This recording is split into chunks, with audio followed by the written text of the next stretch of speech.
Everybody ready? Okay, I'd like to start off by welcoming everyone and thank you for coming this morning.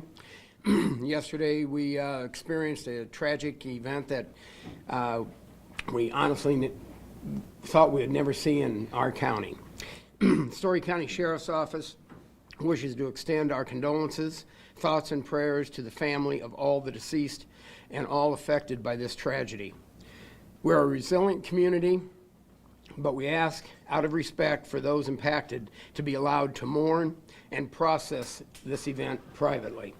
The Story County Sheriff's Office, along with many of our surrounding law enforcement and public safety partner agencies, responded to a call of an active shooter at the Cornerstone Church located in the eastern outskirts of the city of Ames, Iowa. Unfortunately, this tragic event took the lives of 2 young females. The shooter was also pronounced dead at the scene. At 6:51 p.m.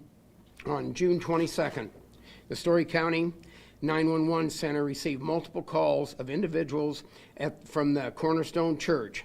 One caller stated that a person with a gun in the parking lot of the Cornerstone Church and 2 other individuals had been shot. Deputies were dispatched at 6:52 p.m. and arrived at 6:56 p.m., a 4-minute response time. An Ames police commander who was attending an elders meeting at the Cornerstone Church heard the gunfire and responded to the parking lot of the church and arrived at the scene approximately at the same time the initial deputies arrived. At 6:59 p.m., a deputy on scene confirmed the shooter was down and had an apparent self-inflicted gunshot wound to the head. This male has been identified as Jonathan Lee Whitlatch, a 33-year-old male from the city of Boone, Iowa. 2 young females were also located in the same vicinity as the male with the apparent self-inflicted gunshot wound. They also had gunshot wounds as well. Medical aid was rendered to all 3 of these individuals at this time. The 2 females are identified as 22-year-old Eden Mariah Montang and 21-year-old Vivian Renee Flores. Both are students at Iowa State University. The medical aid that was provided was ultimately unsuccessful for all 3. Upon arriving at the scene, it was quickly determined the interior portion of the church was secure and under no further threat. The shooting incident was isolated to the parking lot of the church. There are no other injuries resulting from this incident. Continued investigation revealed the following. The females were at the church to attend the SALT Company program. This is a program of Bible study, commingling Iowa State University students along with high school students. In the auditorium, there were just over 80 students in attendance. This shooting is a result of a domestic situation between the shooter and Eden Montang. The shooting is classified as a targeted act of violence. Whitlatch approached Eden in the parking lot armed with a 9mm pistol. Vivian Flores and another female accompanied Eden. Whitlatch fired several rounds, and within a matter of seconds, Eden Montang and Vivian Flores were fatally injured from the gunfire. The 3rd female was able to find a position of safety and was not injured.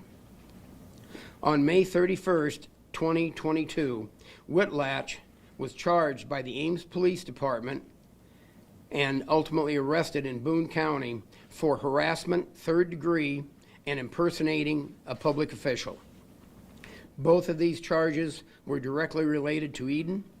Whitlatch posted bond on these charges and was scheduled to have an initial appearance on June 10th. Additionally, search warrants were conducted on the suspect's residence as well as his vehicle on the scene of the crime. We want to express our appreciation to the following agencies for their immediate response and assistance as we work through this tragic incident. First and foremost, I can't say how proud I am of the response of all public safety, but especially deputies and staff of the Story County Sheriff's Office that came to this scene.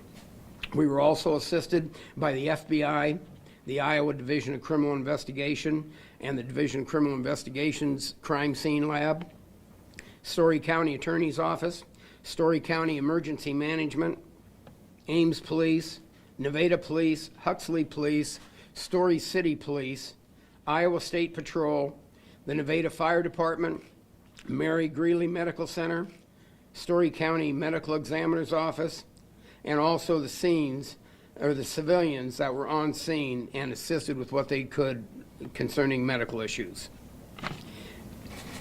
Also at the scene, covering the media and the PIO, very important position to have covered in these type of situations, was my Chief Deputy, Captain Nick Lenny, who's joining me here at the podium. Captain Lenny, is there anything you'd like to add? Well, we all know this is a very tragic event for our community, but I think also nationwide as we experience violent incidents nationwide, and it only seems to increase. The only thing I would like to maybe reiterate and put out there again is expressing our condolences, and our hearts go out to all those affected by this incident. And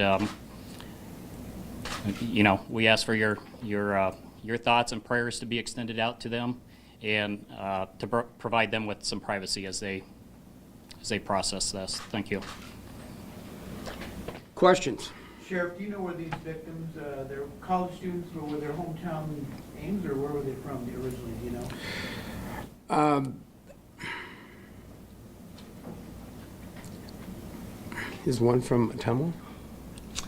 Uh, I don't have the location of the college students right now. We had some contact with some other communities last night, but I did not have wherewithal to track that down. You said domestic situation. Can you be a little more specific? Can you give us any more? Yes.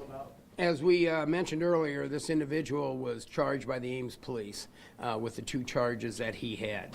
And this was a situation that could have unfolded much more tragically had this just been a random act of violence. There was over 80 students in the auditorium at Bible study, and if he'd have found his way inside the church with that intent, it would have been much more tragic than what we have today.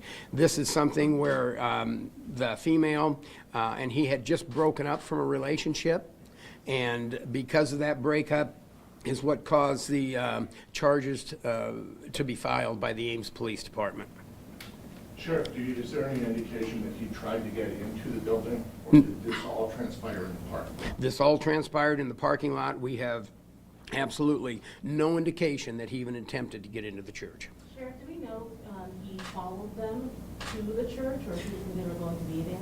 Well, right now, there's certain points that we're going to have to find out through the investigation as we're doing this. What we know is the 3 women were in the parking lot going to go into the church. The suspect pulled up in his pickup, got out, and then the chaos began. Did he act alone in planning this and getting to the church and all aspects of this happening? Again, early in the investigation, but right now, everything that has been presented to me at this point indicates that he's a lone individual, and we do not suspect others or others being charged down the road. But that will all be answered as we complete this investigation. What do we know about the gun? Gun is I believe, a Smith & Wesson 9mm. Did he have it legally? We still go through that with the investigation. Yes, ma'am. That was my question. Okay. Sheriff, can you tell us which commander at Ames PD was inside the church at the time? Commander Jason Tuttle. Is there any evidence online or in any other form of his intent or motives in advance of the shooting? We'll be looking into social media on Facebook. We'll be doing interviews with others at the church, people who knew them, that may have knew what kind of relationship they had and what happened in that aspect. There's a whole host of things that we need to still complete in order to bring a full understanding as to what happened and why. Do you have a sense of how long the relationship had been going on prior to the breakup? No, I do not. Is there any indication if any of the victims had involved law enforcement in regards to this gunman prior to this event, if there have been any calls for service in regards to this relationship? That would probably better be answered by the Ames Police Department, but we're still looking into that, and that will be included in part of our investigation. What was the relationship between Eden and the two other females? I'm sorry? What was the relationship between Eden and the two other women? They were friends. How'd they come there together? I believe they were, the three of them were in the parking lot. I don't know if they rode in the same vehicle or not, but they met right there and were walking in when this happened. Like I said, after the scene calmed down and continued our investigation, we conducted 2 search warrants, and so that will also be part of our investigation. And did those search warrants reveal any other weapons or anything else that hinted at this attack? Well, 3 things were revealed in the search warrant that I think are pertinent to probably what you're asking. At the residence, we took some computer equipment, electronic records and files. There was an AR-15 rifle at the residence with ammunition that played no part in this event whatsoever. And then in the pickup, when we did the search warrant there, we found more 9mm ammunition and a receipt from a business in West Des Moines where an hour before he had purchased 9mm ammunition. The ammunition. Pardon me? Purchased the ammunition an hour before. The 9mm ammunition, correct. And where was this house located? In Boone? Is there an It's address? in Boone. It's in Boone, and I do not have the address readily available. Is it your belief that he showed up with intent to kill? He went right into action when he got there from all indications. I think that's pretty evident that he was there for that purpose. He had, like I said, he was charged on May 31st. He was arrested and immediately post-bond and was released in the Boone County Jail, and he was scheduled for his initial appearance on those charges on June 10th. Did the search of the pickup or any other information, did you believe that he was going to encounter law enforcement? Did that body armor, anything of that order? No, I think he was there for a specific purpose, which he accomplished, and there's nothing else at this point that's been provided to me to make me believe that he was preparing for an engagement with law enforcement or anyone else. I'd like to also note that we have our county attorney, came to the scene last night, was very helpful. Appreciate all the county attorney's assistance and his staff. Is there anything you'd like to say, Tim? No, thank you. Okay. So what happens next? Well, we're at work completing the investigation. We had the FBI assist us with statements because we had so many people in the auditorium that had heard the shots and were calling law enforcement. Well, the DCI is there also working with search warrants with us and also taking statements. And we just have a whole host of things that the sheriff's office needs to follow up on to complete this and pull the investigation together. Can you clarify why the FBI was there? Well, any more acts of terrorism immediately come under the authority of the FBI.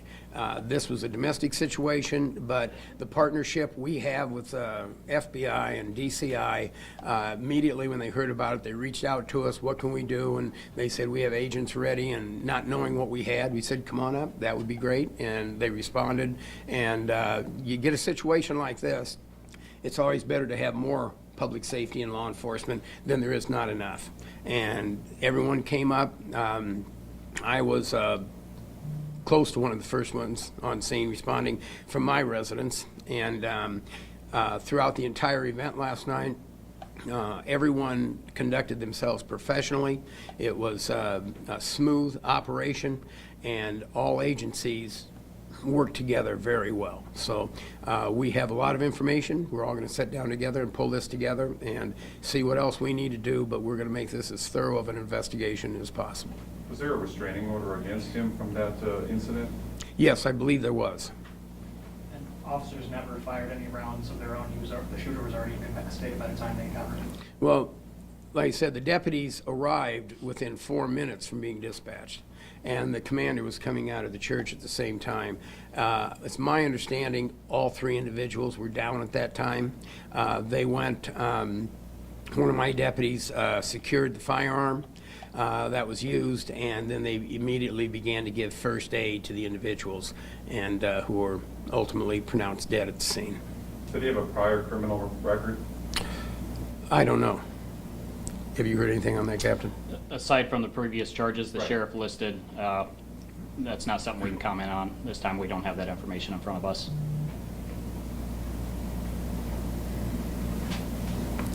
Anything else? Okay, we, the partnership that we have, we very much appreciate. We very much appreciate the partnership and relationship that we have with the press. You guys have been very good through this process. You staged at the area we asked you to stage at, and we also been dealing with the national media on this. And it's to work in such a professional environment, I'm very appreciative of.